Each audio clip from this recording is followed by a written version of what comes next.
Hello, folks, and welcome back to another episode of Generation Red, the kettle corn of Husker Fan Podcast, where we try to be sweet, but at times we get salty. I am your host, Ken. And I am your other host, Scott. And after an ugly but oddly satisfying win in Champaign, Illinois, Scott and I are here to actually break down some of the numbers from the game and have a little bit of fun along the way, including a brand new segment that you can be involved in the future called Three Tweeted.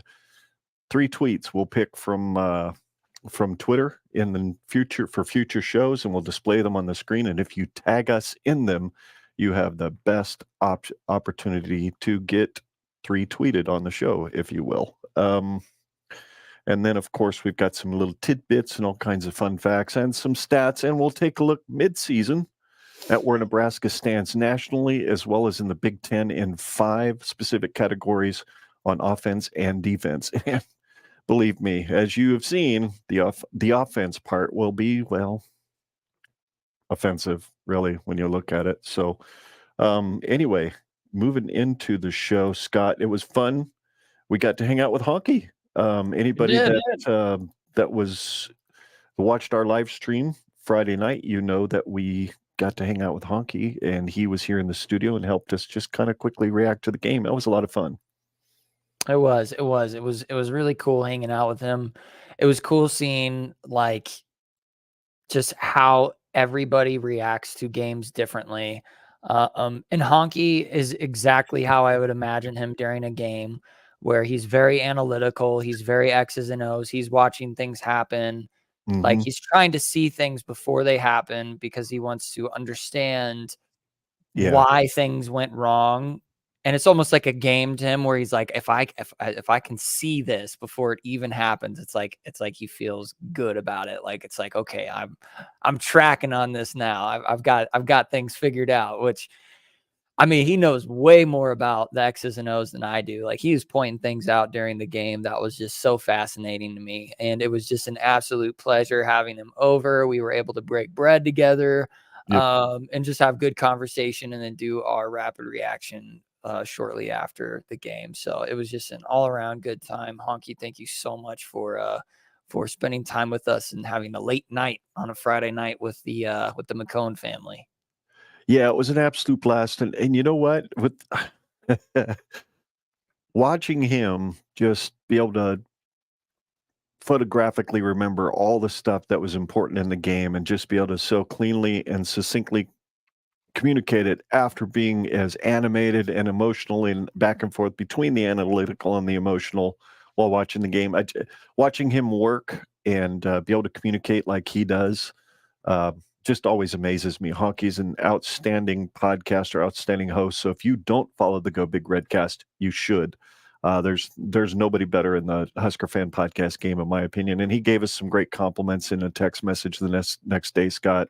He said we're amazing hosts, and he really likes our content, and he can't wait to see us get up to their level, which just really made me feel good. And he said I should be really proud of the setup we have in here.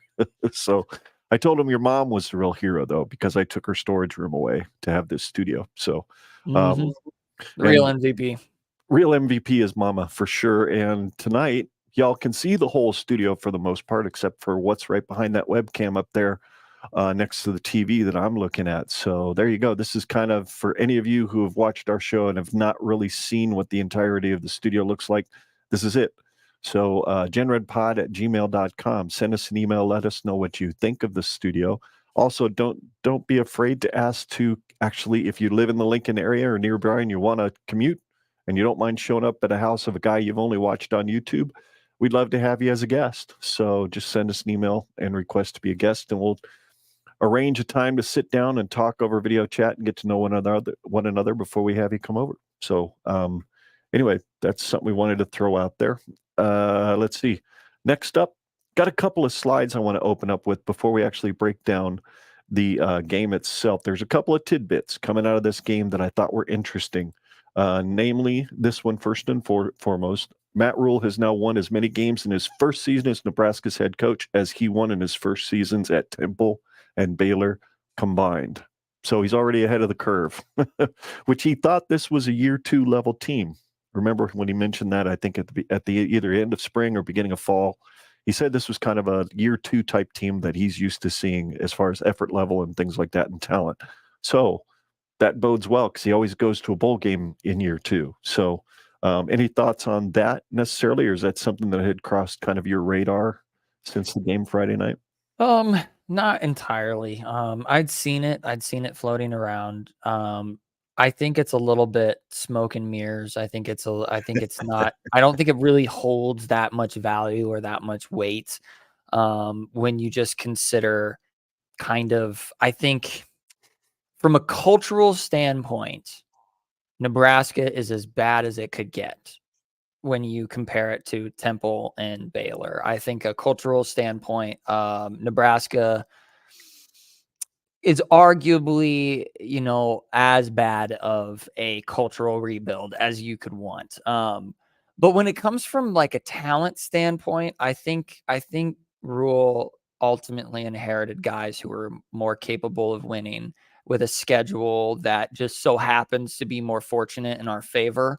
Because I mean, we talked about this Sunday or Friday night. We talked about this was what was considered a losing game before the game, before the season even started. We had this game chalked off as a loss, and we had Minnesota chalked off as a loss, and we had Colorado chalked off as a win. So we're 3-3, just like we were expected to be. Area, for sure. So this is right where we were expected to be. And so I think what people just failed to miss was that, so technically speaking, we're right where that would technically be a better result in season 1 than we've seen with Matt Rule. But we've been saying this since the beginning of the season, that we thought that Matt Rule was going to have a better first season here than he was going to have and he's on target to do that. He's on target. He's already had a better season than he did at Temple or Baylor in his first year. So whether that means we stick at 3 wins or we move on to 5 or 6 or possibly even 7, I can see a path to 7. I don't think I see a path to 8, and I can definitely see a path to 6, which we'll talk about here in a little bit. Yes. Next slide. Nebraska was 3 for 6 in the red zone on Friday night with 2 touchdowns and a field goal, while Illinois was 0 for 3. That defense played well, just crazy well. And then the Blackshirts got back into the sack attack area, and they got 3, which is kind of what they've basically averaged in the games that they've gotten sacks, was right around 3 or 4. Nice. So there we go. We're back in the sack machine, which is really cool. I was so worried that it was gonna be kind of a smoke and mirrors thing again with the sacks, but Cameron Leonard was back, and the 2 games that he wasn't playing, Michigan and Louisiana Tech, Leonard was hurt. So I think it really makes a difference what they can do with that defense with that guy, because he's so disruptive. And he takes up some attention. So, and then here's the interactive part of the show, folks. Before we dive into the numbers, let's throw this up here. This is a viewer poll I threw out on Twitter this morning at about 11:06. In fact, it says 11:06. Will the Huskers be bowl eligible by November 5th, which will be the day after the Michigan State game, which is 3 games from now? So what I'm asking is, do you think Nebraska is going to win 3 games in a row? At the point that I took this screenshot, which was about 11:45, 66% of you said yes, and 33% said no, or almost 34%. At this point, it's up around 70%. So we will take another snapshot of this poll when it ends, which will be here at about 4:15. So stay tuned, and we'll reveal the results of that poll at the very end of the show here. So I think we can talk about it, right? We're going to talk about dive into it just briefly. Yep. Cool. We'll talk about I really want to. So that seems like fun. Like a fun idea. There's still a lot more Kool-Aid consumers out there than non-Kool-Aid consumers. I'm kind of in the middle. I still haven't decided yes or no for myself yet. So, because I can see where we could get to 6 wins, even if we do lose to either one of the next 3. I can see it. Whether it happens or not is another situation. And hey, the bye week couldn't come at a better time, right? I mean, it just could not come at a better time for this team, because everybody's hurting, everybody's beat up, and it's a longer bye week by at least a day, because they played on Friday night. So it couldn't have been better. It really couldn't have. So let's go back to Friday night. We'll take a look at the numbers that were generated, which surprised me because I hadn't really looked at them until yesterday. because they were really quite even. And there they are. Team stats. Yep. 18 first downs for Nebraska to 16 for Iowa, right? Am I reading that right? Yes, 16. Yeah, you got 16 first downs for Illinois. We were basically even on third down efficiency. We both went 15 times for third down. We were successful 5 times. Illinois was 4 times. We Fourth both down efficiency. Illinois went for 4 fourth down attempts and only got 1 of them, where we only went for 1 and got 1.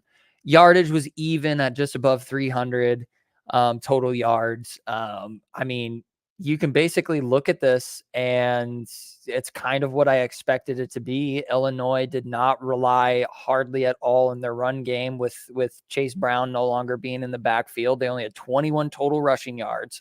right. They relied heavily on their passing game with 289 passing yards, while Nebraska was basically 50-50 at about $1.50 a piece on both sides of the ball. And then Nebraska was heavily penalized with 10 penalties for 70 yards, whereas Illinois was very minimally penalized with 3 penalties. And we both lost 2 fumbles and we both throw 2 interceptions. So we were even. We're never going to get out of this turnover deficiency margin, but Yeah. hey, at least we're not in a deficiency. We're not negative anymore. But yeah, and then you look at time of possession. Nebraska had 37 minutes over Illinois' 22 minutes, and that's basically why we win the game. I mean, the yardage. Illinois had every way to win the game. Nebraska had every way to win the game, but Illinois just found more ways to lose the game, and that's why when you look at the statistics, it's just it's gonna be one of those, like, when you look at those statistics, you go, I honestly have no idea who won that game. I honestly couldn't tell you. I couldn't tell you who won that game by just looking at the stats. Looking at the stats, you couldn't tell.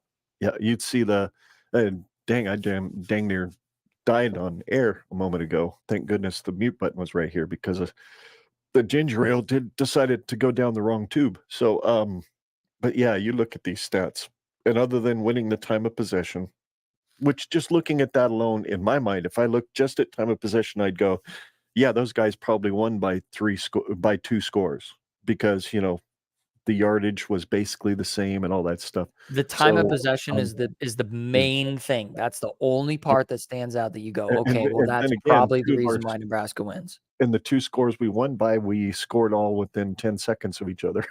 I know, dude. I got to talk about that. That is so nuts because if you think about it, outside of that 10 seconds, Illinois wins that game 7-6. Yes. It's like, what? I mean, obviously that's not how that actually works. But I mean, if you were to play that game exactly how I just stated, I mean, that's kind of weird to think about.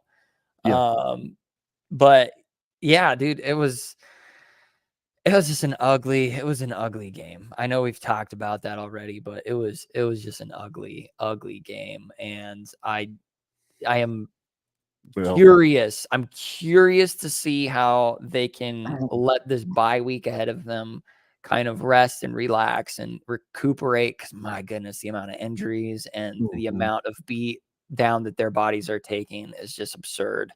But Sideberg is almost unbearable to watch throw. Coleman should have had a TD. He's right.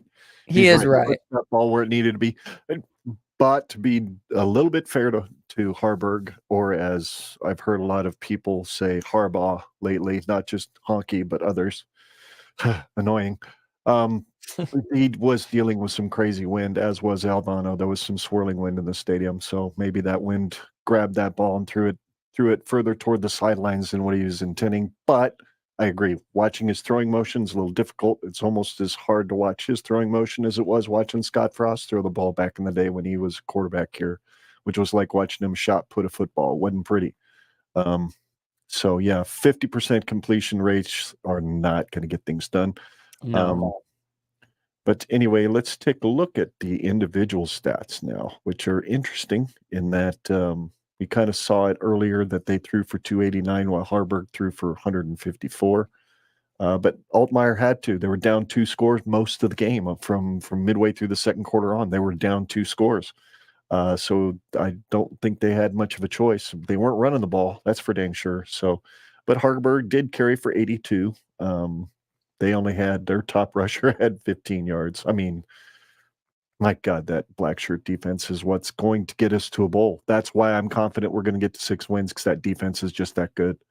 I'm I still watched Michigan skeptical of the yesterday, defense. and they just smoked the daylights out of Minnesota. So that offense is for real, and they took a good defense and they made it into mincemeat with us and with Minnesota because I think their defense is still pretty decent. So, but yeah, we need to see when we play somebody like Purdue and Maryland. Those are the 2 teams up next in the next few weeks that are really going to test this defense before we get to Wisconsin and well, Iowa's offense isn't going to test anybody. But then again, we could be their get right game. So, but there you go. Those are the individual. Yeah. I do want to point out. So one of the interesting things that I will pat myself on the back for here, because I'm the most humble that there is that my keys to the game, when I talked last week of us winning the game, I kind of alluded to the fact that if we manage to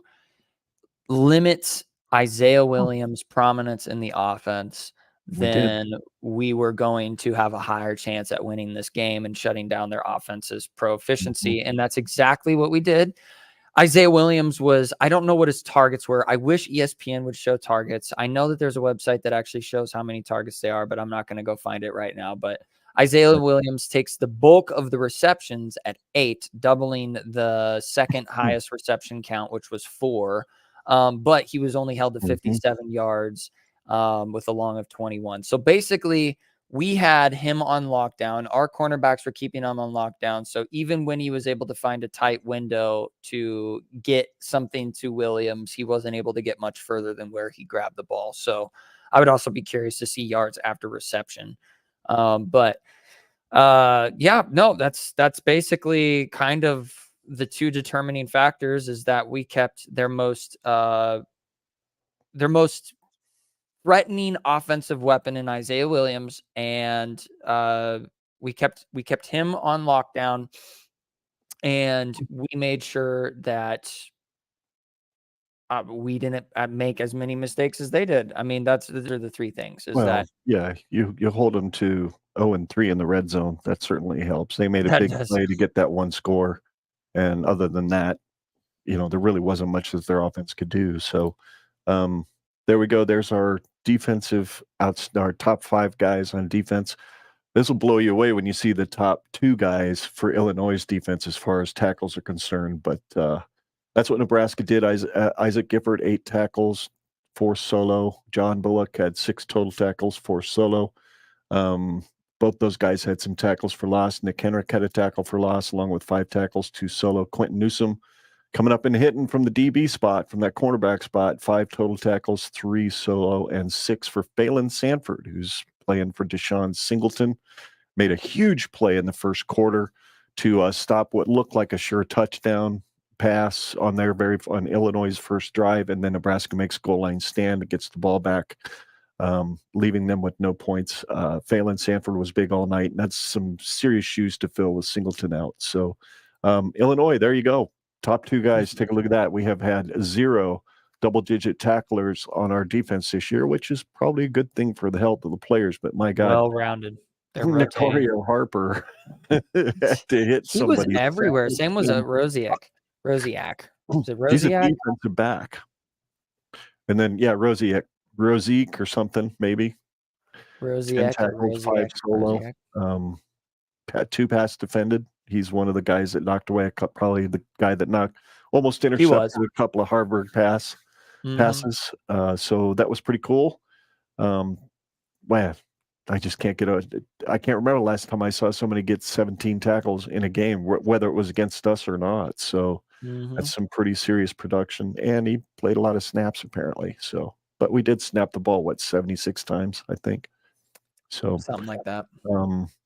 So I just went ahead and I just picked players of the game based on stats and stuff. And I thought we'd both pretty much agree on these. And that would be For Illinois, quarterback Luke Altmaier and defensive back Nick Harper for his 17 tackle performance. And then Heinrich Hagenberg, he's the only one who really produced consistently on offense all night, as hard as it was to watch. And of course, defensive back slash the Swiss Army knife in Isaac Gifford, who was just everywhere and was huge on those passes defended toward the end of the game to stop them on a couple of drives. So that's who we had for that stuff. Do you have any other thoughts on the game? I can't remember if I've got more. Yeah, I do have more slides when it comes to the game, but yeah, I was just before we get there.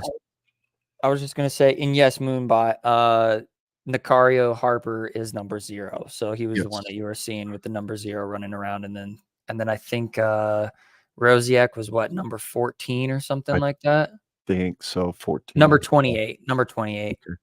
Well, so you were only half wrong, or I was half. wrong. I was half off. I was 50% off. Yeah. Anyway, discount podcasting. What we do best. That's what we are here for. But no, what I was gonna say was that, I mean, I just love seeing how well-rounded our defense looks. Like I said, I don't think I still don't think our defense is as good as people are making it out to be. I think it's still a top 30, top 40 defense, but the thing that I can give them credit for is that they are ferocious. They are everywhere. I think I said this a few weeks ago.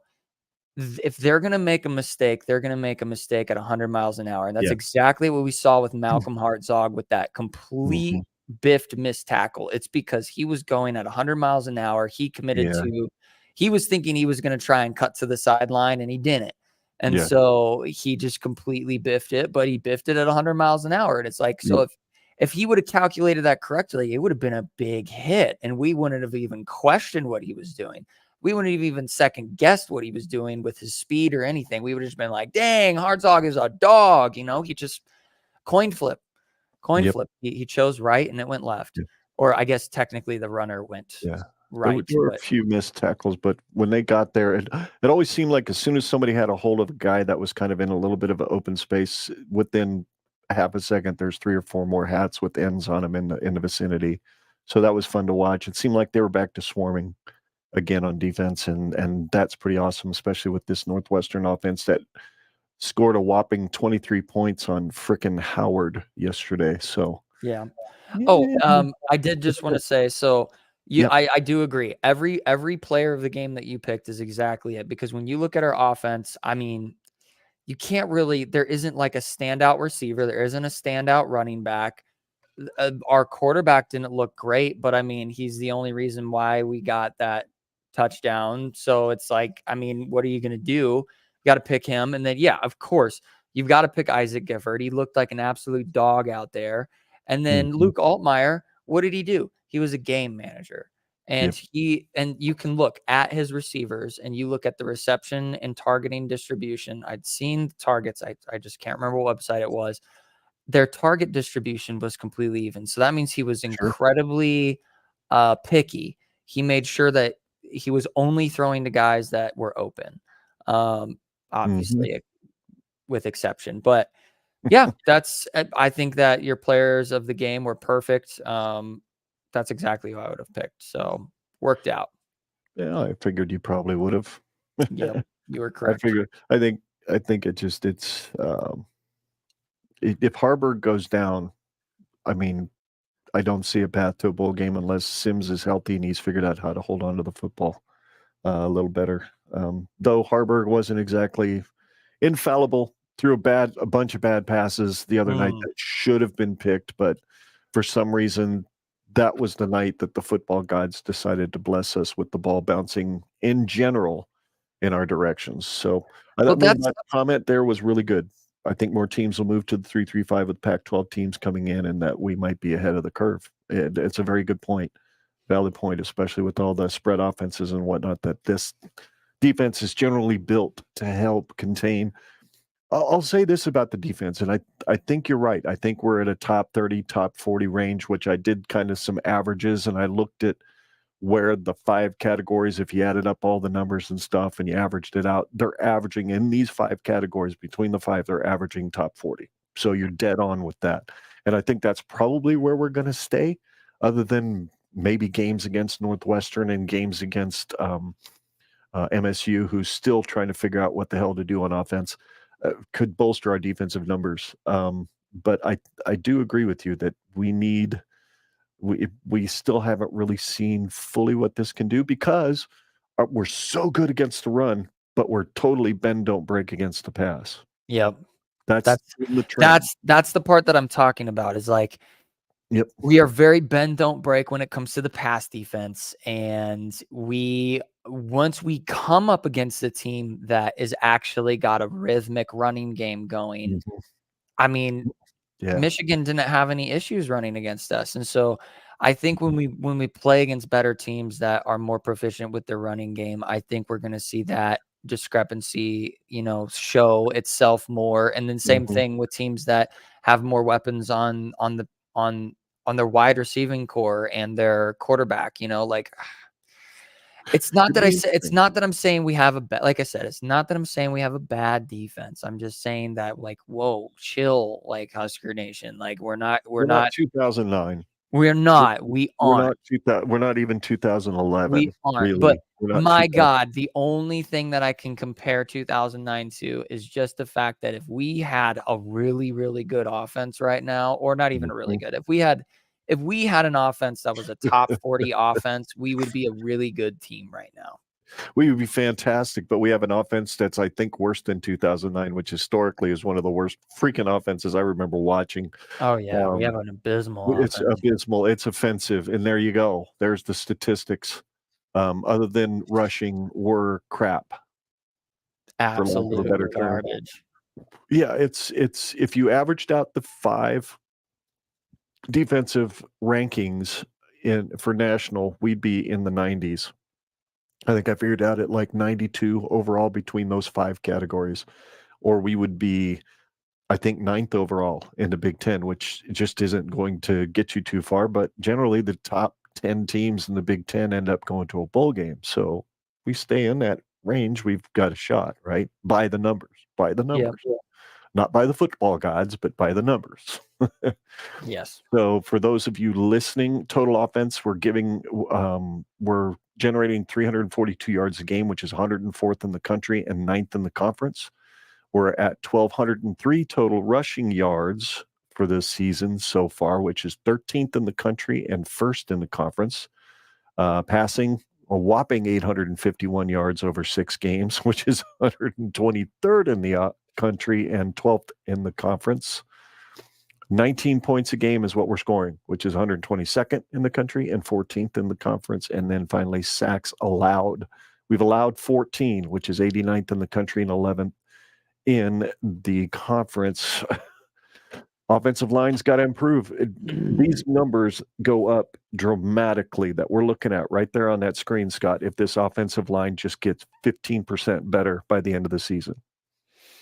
You'll see an improvement, because I don't think this offense would be so abysmal if that offensive line wasn't so bad, especially in the pass protection. You'd see probably another 100 yards per game in offense if we just had decent pass protection. Yeah, I think if you had an extra, 3/4 of a second in the pocket, not even a whole second, just 3/4 of a second, if you had that much longer in the pocket to work with, I think Harburg can get a little bit more comfortable. But I think no matter what you do, Harburg is what he is as a passer, and so is Sims. He is what he is as a passer. When I look at both of them, the 2-game sample that we got out of Sims and the now 4-game sample we have out of Harburg, when I compare the both of them, they both have basically the same amount of accuracy. I think that Sims just got the bad end of the deal. Like you said, there were many opportunities for Harburg to throw interceptions. They just didn't come away with them. And there were many opportunities for Sims to come up with turnovers,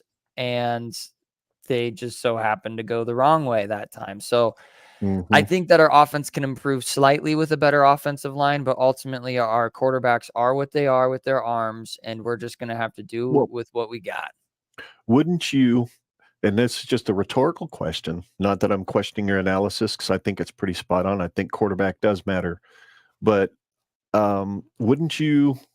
I think I would prefer a decent offensive line and a game manager quarterback with this running game versus a gunslinger back there that like a Jeff Sims who's got a huge arm, questionable decision making, and a crap offensive line.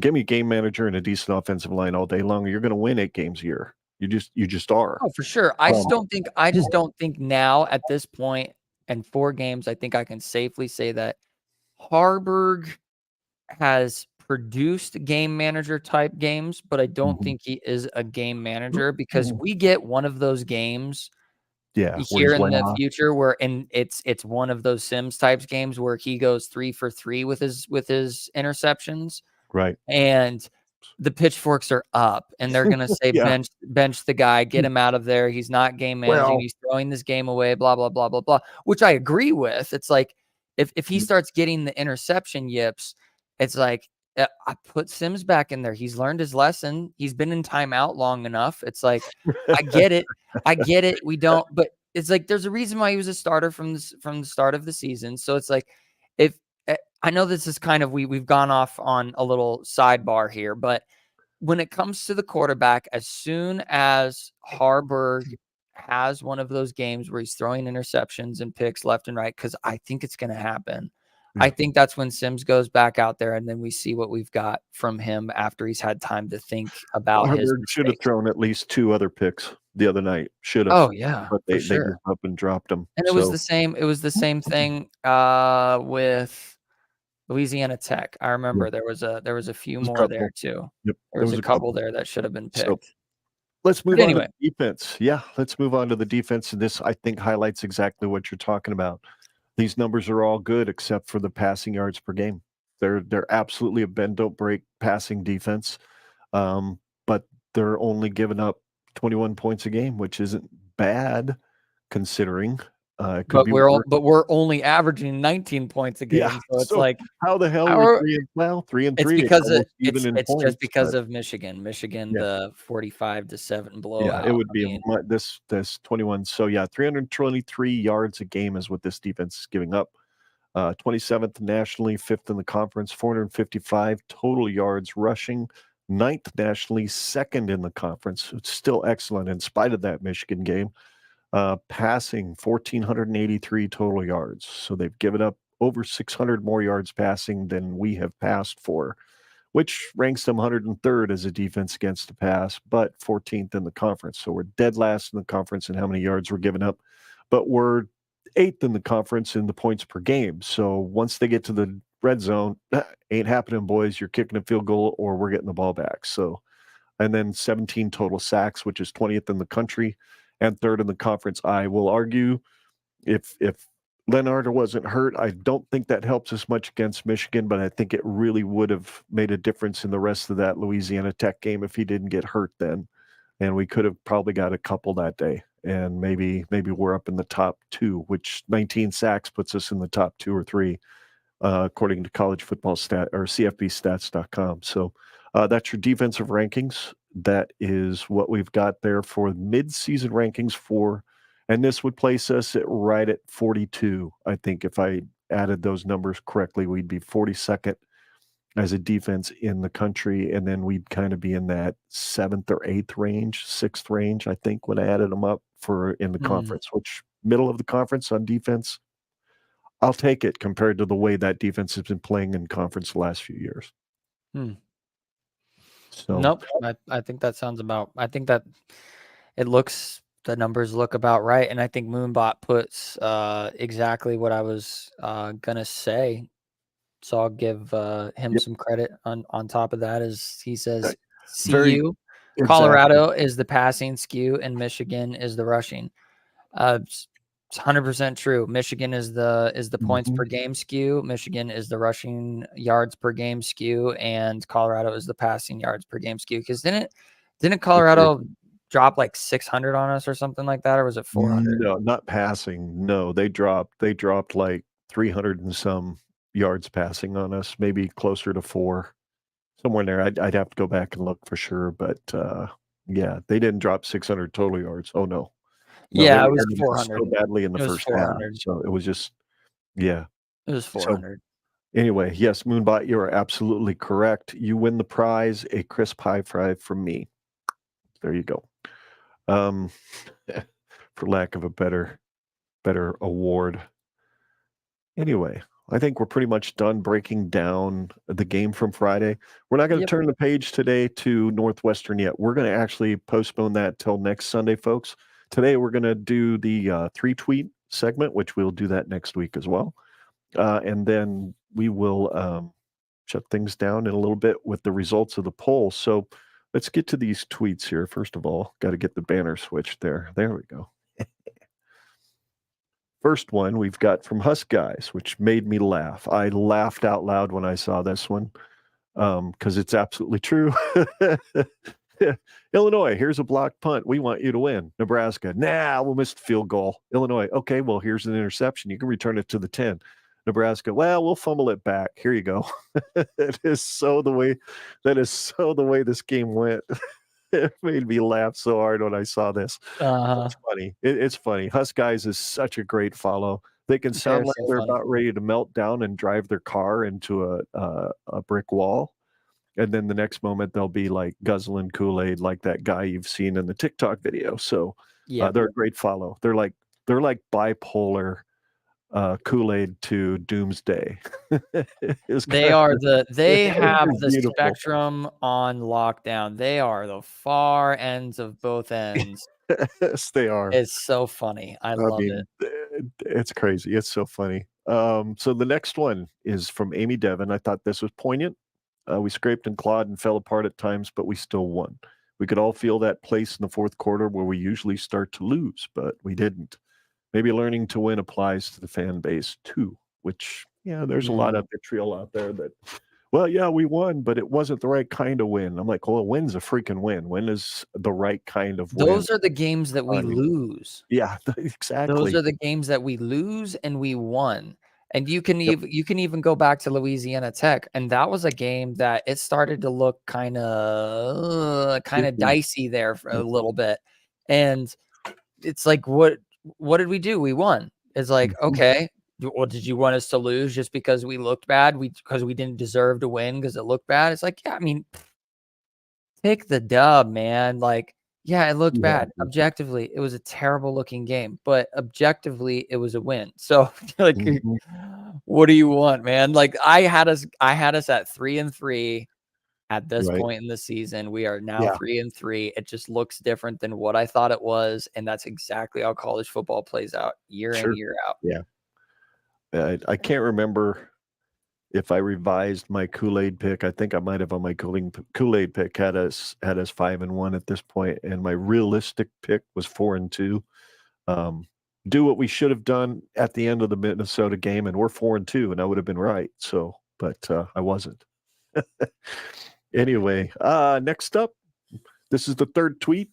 Mr. Kenny Bell, Afro underscore Thunder 80. Say this with all due respect. If you're someone who woke up complaining about a conference road win, I hope you stub your toe on the most resilient surface of wherever you are. And I hope it really puts a damper on your Saturday. That's a very calm way of telling someone to F off. And then you immediately put on a new pair of socks and then step in a wet puddle. Exactly. Yeah, that would be my luck. Yeah. I mean, and then you sit on the toilet seat and the toilet seat's wet.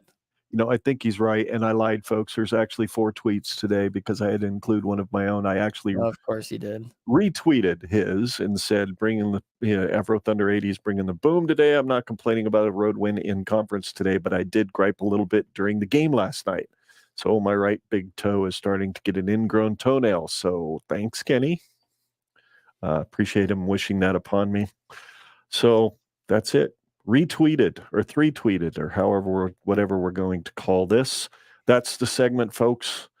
That's what you can be a part of. So if you just do @GenRedPod to us on any tweet that you want to make about a game or about a topic going on in Husker Nation. If it's one we deem worthy, we will certainly and hashtag it. Hashtag 3-tweeted. 3-tweeted. Yep. 3-tweeted. Yep. And you can add us. You can at both me at GenRedPod and of course Scott's moniker up there too at Scott GenRedPod. Scott with 2 T's. The second T is indeed silent, and I named him that way because I knew he would say that someday. So let's see here. What do we got next? We're down to. Let's find out the results of this poll here. I think we're there now. I think we're close.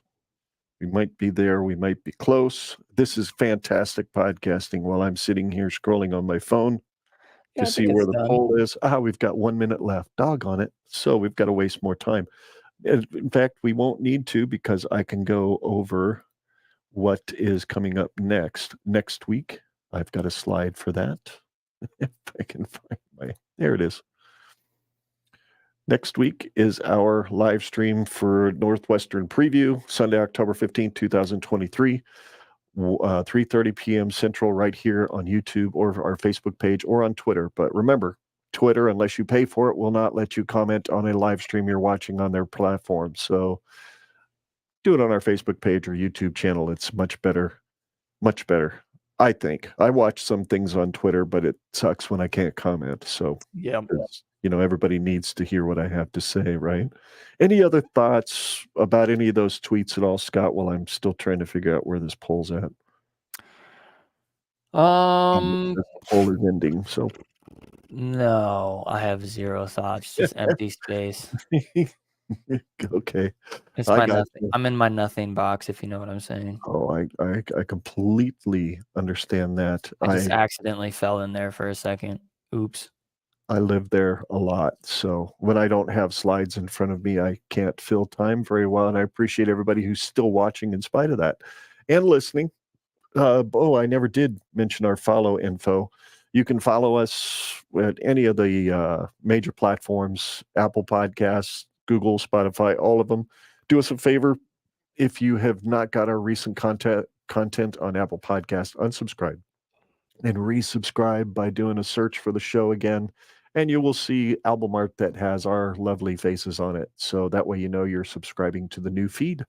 So there you go. And I think that poll is finally over. I think you're right. The moment of truth.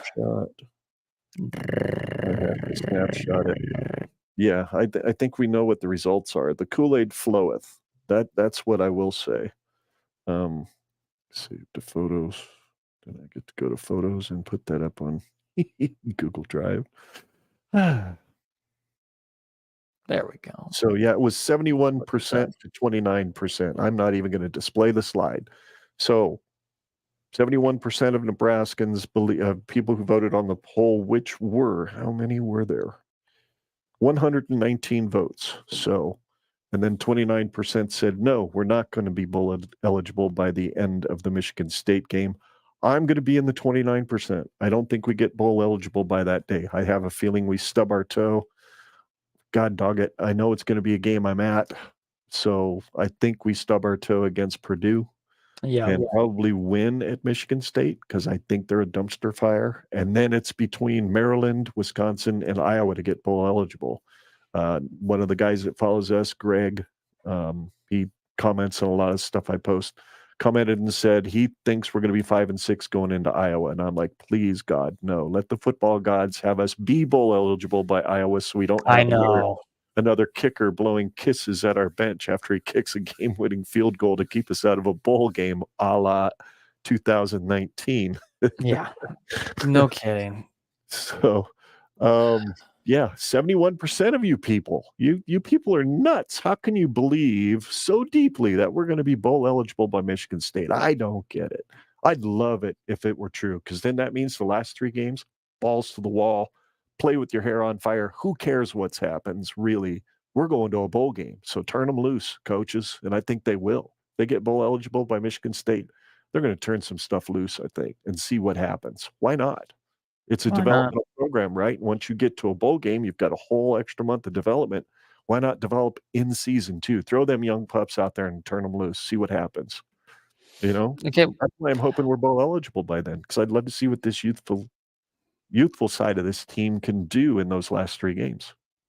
So then the question is, if they get to bowl eligibility. How do they actually get there? Because we look at our schedule. We have a bye week Mhm, this week, obviously. Then we go Northwestern. We get them at home. And mhm. then we get Purdue at home. Then we go at Michigan State. Then we get Maryland at home. Then we Yep. go to Madison to play Wisconsin. And then we get Iowa at home. So the last 4 of the 6 games that we have on our slate are home games, which bodes Yep. well in our favor. Mm. We don't have to play Michigan or Ohio State or Penn State in November, which bodes in Nope. our favor. And Yep. then the Big Ten West is the worst looking it's looked in a long time. Yeah. And so that bodes in our favor because we have 2 interim head coaches that we're going to have to play against. We have 1 new head coach, 2 new head coaches, 2 interims, 2 new head coaches, and Maryland and Iowa, which, I mean, I could very well see us get to a bowl game, but I could very well see us somehow 5 stub and our 7. toes and going 5 and 7. Because Yep. I look at Northwestern and I just can't. I can see. I mean, let's just chalk it off right now. Northwestern and Michigan State. Even though, yes, we're going to the big house in East Lansing, like I think that we have a good chance of winning Mhm, Northwestern and Michigan State. So that makes us 5 wins. And so you look at Purdue, Maryland, Wisconsin, and Iowa. It's like, all right. I think that it's a coin flip with Purdue. I think it's a mhm. coin flip with Iowa. And I think that Maryland has a slight advantage over us. And I think that Wisconsin has a slight advantage over us. So when I'm looking at it from that, and that's me being as rational and objective, non Kool-Aid drinking, like that's just me looking at it from a neutral standpoint, best that I can. I mean, that puts us easily at 6 and 6, I think. I think. Okay. I think I wanted to, before going into this podcast, I wanted, in my mind, I had the mindset, the bias already wired into me saying Mm. we're going to go 5 and 7. But when I actually look at the games, it's hard to not see 6 wins at least. That's just my opinion. What do you think? My heart says we win the next 3, we're bowl eligible before in early November, and then these kids can just let loose and have some fun the last 3 games. My head says we don't quite get there. We go 2 and 3, 2 and 1 in the next 3 games, and then we either beat Maryland or we beat Iowa in the last game of the season to get to bowl eligibility because Iowa's offense is absolute crap. They had to work their tails off to beat a Purdue team at home, who's still pretty lost offensively. Iowa does not have Cade McNamara. He's gone for the year, though they do have a linebacker playing quarterback that can run a little bit, so that's a little scary. So, yeah, it's down to, either we're bowl eligible by November 5th or we get bowl eligible the very next weekend against Maryland, and then we're free and clear for the last 2 weeks of the year. I see us getting there. I see us getting there by Maryland. I think we surprised Maryland. That offense is pretty good, but we've kept people out of the end zone. Nobody could run on this defense, and they're going to want to throw until he has a tendency to make bad decisions here and there. He wasn't exactly stellar against Ohio State, so I say we're bowl eligible by Maryland, and then we're free and clear to play loose and fast and fun football for Wisconsin and Iowa. And by the way, Wisconsin's not a world beater. They're not beating the crap out of people. They're not running them over like old Wisconsin teams of old. So that kind of bodes well in the favor of this 3-3-5 defense, which is really good at stopping a run. So you never know what could happen in Madison too. So, but yeah, bowl eligibility by Maryland at least, and possibly by after MSU. So that's what I think. Yeah, I'm actually looking at what does FPI actually say? And let's just entertain ourselves really quick because we got a few minutes left. We got 10 minutes left till we hit that hour mark, which is right about where we like to keep our shows at. Try to keep them. So when we're looking at it, they've got us Mhm. pretty confidently at 69% chance. And then you look at Purdue, and that's that coin flip game that I was talking about. It's a coin flip with Purdue being Right. slightly favored at 51%, which makes sense why we both think that's probably going to be a loss. And then you look at Michigan State, and that's the one that I said we probably win that game. And that's right, because or no, that's not right. I was actually wrong. I misread this. They've got Michigan State at a 59% chance of beating Nebraska. I guess that's the one area where I disagree with. And then you look at Maryland, and Maryland is pretty much a loss. They've got 72% chance that Maryland beats Nebraska. And then you've got the last two, which would be Wisconsin. Wisconsin, 82% chance of beating Nebraska. And then Iowa, I can't hit my middle mouse button right now for some reason. There we go. And they've got Iowa at 64%. And so, yeah, we're gonna have to claw our way to 6-6 with that, because there's no gimmies here. Basically, they have Northwestern as a gimme, and they have Purdue as a coin flip, and like that's it. Mhm. So we're gonna have to work. We're gonna have to put in a lot of work.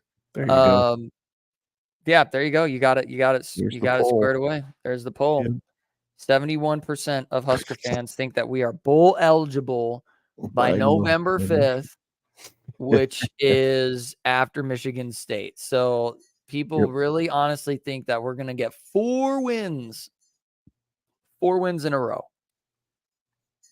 3 wins in a row. No, because by November 5th. Well, yeah, by November after 5th will be 4-0. Yeah, after since so that means we would have Illinois. won 4 in a row with Illinois. So that's lofty. I love the Kool-Aid that Husker fans are chugging, but I'd say it's probably more like 2-1, like you said. And I think that basically does it. We're at the halfway point in our season, and this is what we're thinking. I think we win against Northwestern.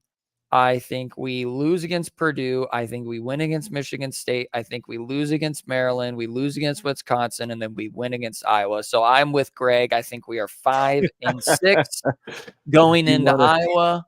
You want the Ants to go all the way till the end of November? I don't want that. I don't want that even the slightest. I don't either, but I think you might be right too. I think that's what it ends up being.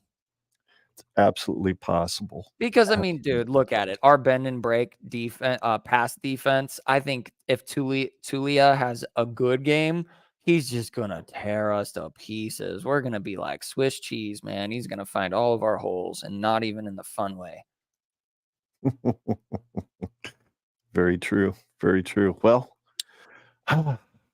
this one was fun because we got to talk about a win.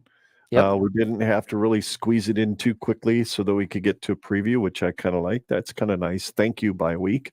And we could talk about some fun stuff, like take a look at where we could get Moonbot. I hope that satisfies your suggestion from last week that we revise or take a look back at what we thought the final record for Nebraska would be. I still see a path to 7-5, but most likely it's 5-7 or 6-6 for my mind right now. My Kool-Aid side says 6-6 now, and my realistic side says 5-7. So I'm praying for 6-6, and I'm expecting 5-7. So I don't mean to be negative, but it's just the way it is. It's who this team is, what this team needs to do to get better. I'm not sure they can improve this season.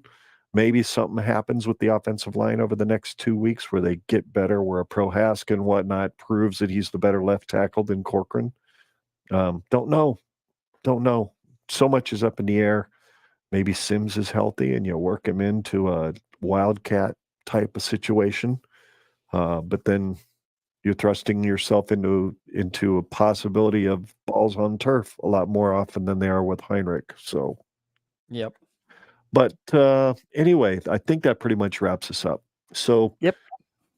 Follow info, Scott. I know I mentioned it earlier, but go ahead.